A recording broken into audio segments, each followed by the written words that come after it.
I am delighted to say that our next speaker comes from the Royal College of Anaesthetists. Professor William Harrop-Griffiths is chair of the Clinical Quality and Research Board of the Royal College, and that point about peer review and making sure that there was more cooperation and collaboration between the disciplines is on the money. I'm delighted now to invite Professor William Harrop-Griffiths to address you all. William.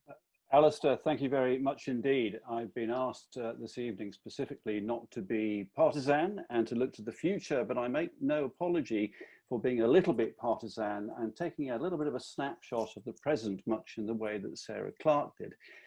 It's often said that anaesthesia is the engine that drives surgical care. However, in the last few weeks, this engine has been stripped down for parts to support the critical care of COVID-19 patients. Our trainees, SAS doctors and consultants have become intensivists, our anaesthesia assistants have become ITU nurses, our recovery rooms and operating theatres have become temporary intensive care units. Our anaesthetic machines have become ventilators. Our drugs have been used to sedate and ventilate COVID-19 patients. And frankly, no one can really work out what has happened to all our scrubs and syringe pumps.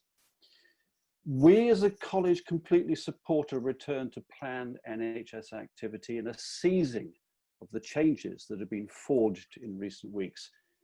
There are, however, some howevers involved in this support. There is tremendous variation for readiness across trusts and hospitals throughout the United Kingdom. But we genuinely think that we need to look at 4 issues, of which Sarah has mentioned some, and I will briefly mention. Staff returning from their redeployment need to be both well rested and cannot be pushed too hard and too quickly. Spaces like operating theatres that have been committed to COVID-19 patient treatment have to be repatriated, returned to their normal use.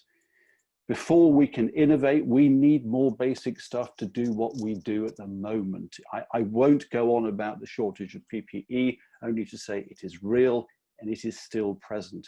But also things like key drugs and anaesthesia and intensive care are running in very short supply.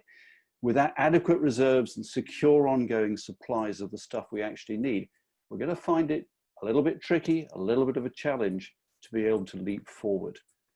But fourthly, and most important and most relevant to the talk that we're all having this evening, is we need to look at systems. The old systems are just not going to work. We need to completely change them. We need to develop completely new systems and completely new processes. Processes that will protect patients, processes that will protect staff, processes that will increase efficiency and will maintain patient care quality and even, we hope, improve patient care quality. We think that anaesthetists as perioperative physicians are ideally suited to take an overview with others of perioperative pathways and to use this crisis as a tremendous opportunity to work with others and to innovate and transform. Getting back to where we were and going beyond where we wish to be will take time. It will also take money.